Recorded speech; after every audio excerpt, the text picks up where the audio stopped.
jangan bikin kolamnya dulu, tapi siapkan dulu aerator. Kita sanggup untuk menyiapkan aerator yang ukuran berapa. Baru kita hitung, kok ternyata aerator kita 2000 LPM. Untuk 2000 LPM kita membutuhkan sekian kolam. Jadi setelah dapat aerator baru kita bikin kolamnya gitu. Tapi maksud saya perlu diperhatikan antara tekanan dan kapasiti itu berbeda ya. Jadi tekanan itu dia kemampuan nendangnya dan kapasitas kemampuan menampungnya. Uniring ini 5 dengan diffuser 1 udaranya sama gitu. Ya, jadi kita jangan membahas titiknya saja, oh sama-sama 1 gitu. Tapi 1 itu udara yang ditampung kan tidak sama. Ini hanya 6 liter, ini 30 liter.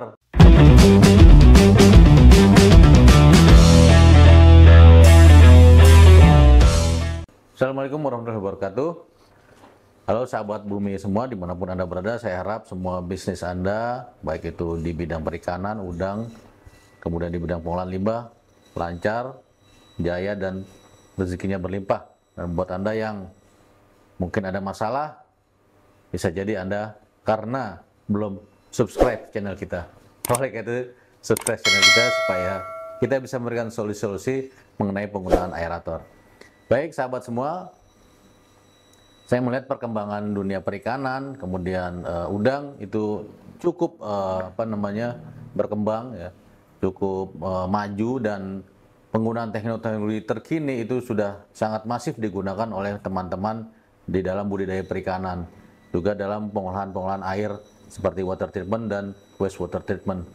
Dan terutama di bidang perikanan banyak teknologi terbaru yang sudah dipakai, terutama dalam penggunaan sistem aerasinya, di mana penggunaan aerator itu saya lihat sudah banyak sekali yang masuk ke pasar, yang masuk ke Indonesia, baik dari Taiwan, dari Cina. Tapi dari lokal belum ada ini, karena dari lokal ini sepertinya masih lambat ya perkembangannya. Dan untuk produk aerator Golden Tech sendiri dia sudah semi lokal, jadi kita impor hanya kepalanya saja dan kita membuat base plate, base frame, inlet silencer dan sebagainya itu di lokal. Sehingga untuk produk rod blower Golden Tech itu kita sudah ada TKDN atau tingkat komponen dalam negeri sekitar 35%. Oleh karena itu buat rekan-rekan yang membeli rod blower Golden Tech itu bisa sama dengan membantu perkembangan ekonomi nasional.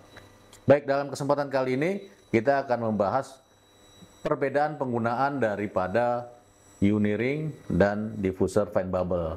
Seperti biasa, saya selalu bicara mengenai perbedaan ini melalui data teknis yang sudah diuji oleh produsen atau prinsipal, di mana kita di sini sebagai importir untuk diffuser dan Uniring.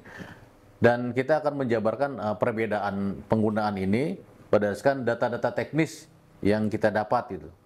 Data-data teknis yang sudah dibuat oleh pabrik gitu. Kita tidak, ya memang kadang kita membuat data itu berdasarkan pengalaman ya, terutama data-data tentang pengolahan ikan dan lain sebagainya. Tapi ada beberapa produk-produk yang dibuat oleh pabrik, tentu dia akan memberikan data-data yang teknik atau grafiknya atau tabelnya gitu.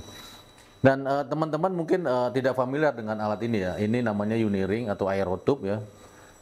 Jadi ini sebenarnya aslinya ini diciptakan oleh negara Eropa, tapi ditiru oleh Cina. Kalau yang asli dari Eropa atau Amerika itu harga tentu sangat mahal sekali nih. Dan produknya ya cukup lumayan gitu loh. Tapi saya akan mengutarakan beberapa data mengenai kapasiti dan mengenai tekanan dari Uniring ini. Ini data ini dibuat per 1 meter. Jadi Uniring itu nama aslinya itu sebenarnya aerotube, jadi ditiru oleh Cina ya.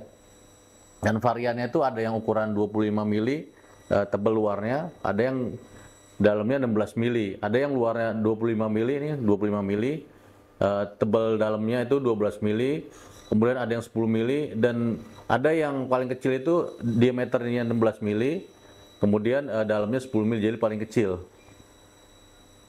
Nah ini yang ukuran 25 mili nih, 25 mili yang biru ininya ya. Baik rekan-rekan sekalian, yang paling penting adalah bahwa alat ini adalah dia mendistribusikan udara di dalam dasar air. Oke, jadi udara ditiupkan dari blower ya, mulai pipa nanti masuk lewat sini, dan udara itu akan dikeluarkan lewat pori-pori ini. Nah, Berapa besar dan berapa tekanan yang diperlukan oleh setiap per meter Uniring ini ada datanya. Yang pertama ya, rata-rata lubang daripada Uniring ini rata-rata per 1 meternya ada di 700 sampai 1200 titik per meter ya, dari sini. Nah kemudian bubble-nya bagaimana bubble itu gelembungnya? Gelembung yang keluar dari sini rata-rata berapa? Rata-rata 0,5 sampai 2 mili. 0,5 sampai 1 mili untuk air tawar ya, air fresh. Untuk air laut itu 0,8 sampai 2 mili. Ya, ininya. Data 0,8 sampai 2 mili tergantung dengan ketinggian air. Nah, yang perlu diketahui juga adalah volume udara. Nah, berapa volume udara yang mampu ditampung oleh Uniring ini per 1 meter gitu. Jadi dia kan nampung per 1 meter ini berapa gitu. Jangan sampai nanti daya tampungnya dia itu tidak mencukupi sehingga mudah pecah. Nah itu harus perlu dihitung juga gitu. Karena kadang-kadang kita salah menghitung sehingga kemampuan anginnya itu lebih banyak daripada fasilitas Uniring yang disiapkan oleh oleh blower gitu. Jadi kita harus menghitung pertama ya, cara menghitungnya itu yang paling pertama itu adalah kemampuan kita menyiapkan root blower atau aeratornya. Dalam kita berbudidaya, kadang-kadang itu saya sering mendapat keluhan bahwa, Pak saya punya kolam misalnya ada 20, aerator yang mana gitu. Nah rata-rata teman-teman kan udah tahu bahwa penggunaan aerator itu 1 kubiknya itu 30 LPM. Nah 30 LPM ini misalkan dia di diameter 5 misal, berarti kan diameter 5 itu sekitar 20 kubik ya. Itu kan butuh 600 LPM. 600 LPM kalau ada 10 berarti kan butuh 6000 LPM gitu. Berarti dia harus mencari aerator atau root blower yang 6000 LPM. Nah 6000 LPM itu harus ditampung dengan berapa ini gitu loh, berapa panjang ininya, berapa panjang Uniringnya gitu. Nah, masalah juga kadang-kadang selain Uniring juga ternyata nggak sanggup beli aeratornya, karena aerator yang 6000 LPM itu sekitar, kita menggunakan GT80 yang 4 kW sekitar harga 38 juta itu ketinggian gitu loh. Nah, kadang saya sarankan adalah jangan bikin kolamnya dulu, tapi siapkan dulu aerator kita sanggup untuk menyiapkan aerator yang ukuran berapa, baru kita hitung kok ternyata aerator kita 2000 LPM. Untuk 2000 LPM kita membutuhkan sekian kolam. Jadi setelah dapat aerator baru kita bikin kolamnya gitu. Nah ini kan teman-teman kebanyakan bikin kolamnya dulu baru nyari aeratornya. Saran saya sih tentukan dulu aeratornya baru tentukan kolamnya gitu. Oke, balik lagi ke sini ya. Nah ini debitnya berapa sih sebenarnya? Debit yang mampu ditampung per 1 meter gitu. Nah, debit yang mampu ditampung per 1 meternya itu adalah aliran udaranya itu 0,1 sampai 0,4 meter kubik per jam per 1 meter. Ya. Kita anggap 0,1, kita anggap paling besar 0,4 meter kubik per jam per 1 meter. Kita gampangin per liter aja biar familiar ya. Berarti 0,4 kita bagi 60. Itu sekitar 6 liter per menit. 1 meter ini idealnya menampung udara 6 liter per menit. Oleh karena itu dia harus lebih banyak. Jadi kalau diffuser ini nanti akan kita tunjukkan datanya. Diffuser ini rata-rata kan kita menghitung 25 liter per menit ya. Rata-rata dia range-nya ada dari ukuran 10 liter sampai 50 liter. Kita hitung rata-rata di 25 liter per menit. Ini 6 liter per menit, berarti untuk supaya satu diffuser ini berarti dia harus perlu sekitar, kalau dia 6 liter berarti 4 sampai 5 titik Uniring yang diameter 1 meter baru dia mampu dengan kapasitas yang sama dengan diffuser. Kemudian itu dari sisi kapasitas, dari sisi surface area itu sekitar 1 sampai 8 meter persegi per 1 meter. Tapi ini surface area ini adalah kemampuan area menghirup oksigen ya. Ini tergantung daripada sistem yang dipakai. Kalau sistemnya dengan sistem bioflok dengan kepadatan tinggi, tentu ini data ini ya saya pakai data yang paling konservatif aja di 1 meter persegi per 1 meter itu paling konservatif. Kalau 8 meter persegi per 1 meter itu kayaknya kalau sistemnya RAS mungkin masih masih bisa masuk akal gitu. Dan kemudian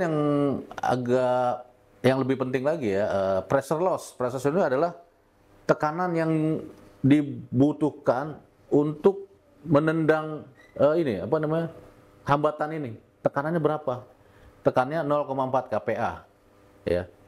0,4 kPa itu sekitar 4 mm aqua atau 0,04 bar. Ini kecil memang. Jadi kalau ditiup ini lebih ringan.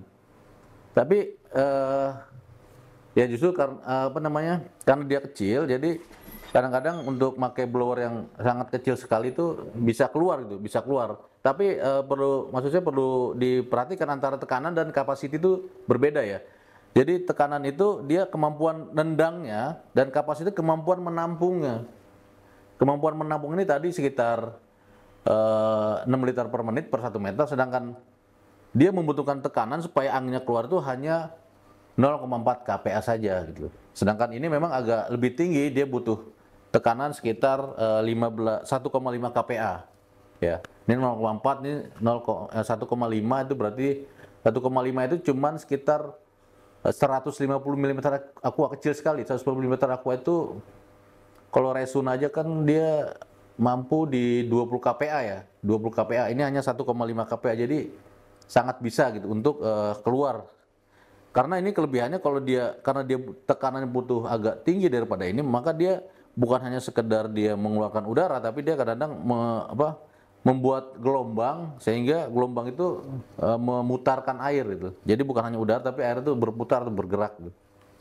Nah, ini gimana kalau dikasih tekanan tinggi ya? Bisa, nggak masalah. Ini kan head loss-nya itu misalnya tekanan minimalnya. Jadi kalau lebih dari itu ya nggak masalah. Misalnya kita pakai root blower yang 3000 mm aqua atau 0,3 bar ya nggak masalah. Tetap dia bisa keluar. Tapi biasanya resikonya tuh kadang-kadang mudah retak gitu. Jadi memang apa namanya, waktu kehidupannya lebih singkat dibandingkan dengan diffuser fan bubble gitu.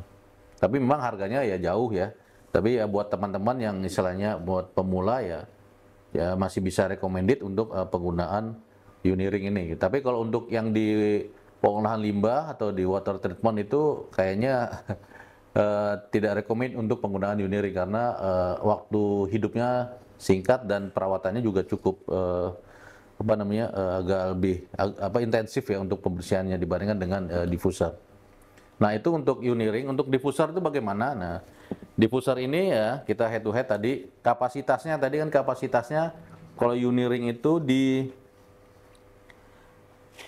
6 liter per menit ya. Kalau diffuser itu kapasitasnya di sekitar 1 sampai 6 kubik per jam. Rata-rata saya diangkat di 2 kubik per jam, itu sekitar 2 bagi 60, sekitar 30 liter per menit. Jadi satu diffuser ini 30 liter per menit, tapi saya kadang-kadang menghitung di 25 liter per menit karena dia rentang ya, range dia di antara 1 sampai 6 kubik per jam. Jadi kita bisa pakai range-nya itu. Nah, ini 30 liter per menit satu diffuser. Ini 6 liter per menit per 1 meter Uniring. Jadi perbandingannya 5 banding 1. Ya, memang harganya. Tapi kalau dibanding harga ya hampir-hampir mirip sih. Kalau ini 5, ini 1 ya hampir mirip. Memang saya sering menginformasikan untuk misalnya aerator 1 kubik per jam, diffuser berapa, Uniring-nya berapa. Biasanya untuk penggunaan Uniring memang bisa lebih banyak. Tapi lebih banyak Uniring ini bukan berarti udaranya lebih banyak. Jadi itu tadi artinya Uniring ini 5 dengan diffuser 1 udaranya sama gitu. Ya, jadi kita jangan membahas titiknya saja, oh sama-sama 1 gitu. Tapi 1 itu udara yang ditampung kan tidak sama. Ini hanya 6 liter, ini 30 liter. Itu beda kan? Per 1 meter. Jadi kalau mau ini sama di 30 liter berarti ininya harus 5 meter. 5 meter di muter-muterin itu ya, baru sama dengan ini gitu. Nah, kemudian untuk pressure loss-nya ini memang dia butuh tekanan yang agak lebih ya, sekitar 1,5 kPa. Jadi memang kalau ditiup ini dia seperti ada ngelawan dia. Tapi dia kecil sekali ya, hanya 1,5 kPa. 1,5 kPa itu 10%-nya dari resun itu kan sekitar 25 kPa. Ini jadi kecil sekali. Itu kalau barnya itu 0,01 bar atau 0,0 kecil sekali. Jadi pakai resun yang LP20 pun yang kapasitas 20 liter per menit ini juga kencang juga gitu. Saya udah pernah coba ya di video saya yang lama itu, ini juga bagus gitu. Dan buat rekan-rekan jangan lupa untuk mencari produk yang ada logo BWS-nya ya. Kemudian untuk surface area ini, untuk layanan areanya itu sekitar 1 meter persegi per 1 pieces. Ini standar karena untuk diffuser ini dia desainnya ini untuk pengolahan limbah ya. Jadi limbah dasarnya dia menghitung limbah itu karena itu dia hitungnya per 1 meter karena limbah itu dia benar-benar sangat ketat sekali untuk penggunaan udaranya. Jadi benar-benar tidak boleh mati karena kalau mati biasanya limbahnya itu akan gagal diproses itu. Kemudian itu tadi untuk, nah di sini yang melengkapi datanya ini ada SOTR. SOTR itu adalah surface oxygen transfer rate. Jadi oksigen yang bisa diserap itu berapa persen? Ini oksigen yang bisa diserap itu sekitar 30% atau 0,3 kg O2 per jam. Ini oksigen transfer rate-nya nih. Ini ada datanya, tapi kalau ini saya cari data oksigen transfer rate-nya nggak keluar ini. Dia hanya data mekanik aja, data biologisnya nggak keluar. Jadi ini penting karena yang mau kita ambil itu adalah oksigennya. Jadi untuk diffuser sendiri juga semakin dalam, dia semakin bagus. Karena oksigen transfer rate-nya itu bisa mencapai 40% di kedalaman 5 meter. Nah untuk kedalaman di atas 1 meter kan tentu hanya root blower yang bisa melayani untuk tekanan yang dalam tersebut. Nah kemudian untuk kehidupannya, daya tahannya ini bisa 5 tahun ya. Daya tahannya 5 tahun. Dan sebenarnya tentatif ini mau dibersihkan atau enggak selama proses produksi ya nggak masalah. Jadi biasanya memang untuk diffuser ini untuk pemimpaannya dibikin permanen tuh nggak masalah karena memang daya tahannya lebih kuat. Nah kalau Uniring ini memang dia dibuat desain lebih. Oh tadi untuk 0,3 kg itu untuk yang diffuser 8 in. Ya, untuk yang diffuser 10 in itu 0,45 kg O2 per jam. Nah itu paling penting 0,4 kg O2 per jam. Nah ini perlu jadi catatan 0,45 kg O2 per jam itu sebenarnya itulah data yang diperlukan oleh bakteri atau ikan dalam proses perkembangbiakannya. Nanti saya akan bahas tentang O2 ini ya, tentang oksigen ini. Jadi untuk bakteri berapa kilogram, dan saya baru bisa hitung bakterinya ya berapa kilogram, itu berapa O2-nya. Nanti kita bisa hitung berapa O2 dan berapa udaranya dan berapa diffusernya. Ikuti terus channel kita supaya terupdate info-info terkini. Dan kemudian satu lagi ini diffuser Coarse bubble. Nah, Coarse bubble ini diffusernya ini sebenarnya fungsinya bukan untuk proses biologi, ini untuk proses mekanik. Jadi kenapa? Karena udara yang dihasilkan tuh gelembungnya kasar sekali ya. Itu sekitar 5 sampai 10 mili udaranya itu. Kenapa? Karena dia keluarnya bukan dari pori-pori ini, dia nggak ada pori-porinya, dia keluar dari sini, dari pinggir-pinggirnya dia keluar nih. Jadi dia kurang cocok untuk proses biologi, dia cocoknya untuk proses aerasi. Untuk proses aerasi, untuk proses mekanik, untuk ngaduk. Dalam proses IPAL itu biasanya ada proses ngaduk jadi berbagai macam sumber, misalnya dari toilet, dari dapur, kemudian dari air hujan atau mungkin dari laundry dan lain sebagainya itu dijadikan satu, biasa diaduk menggunakan diffuser ini. Nah ini kita jarang jual untuk di perikanan karena memang dia hanya buat ngaduk ini. Dan oksigen transfernya juga sangat rendah sekali, hanya 0,2 kg per jam. Ya, jadi ini jarang dipakai di perikanan, tapi di pengolahan limbah ini sangat penting ya, karena ada proses pengadukan. Baik rekan sekalian, itu tadi yang bisa saya sampaikan. Semoga bermanfaat apa yang kita sampaikan, dan apabila ada pertanyaan silakan ditanya di kolom komentar. Terima kasih. Assalamualaikum warahmatullahi wabarakatuh.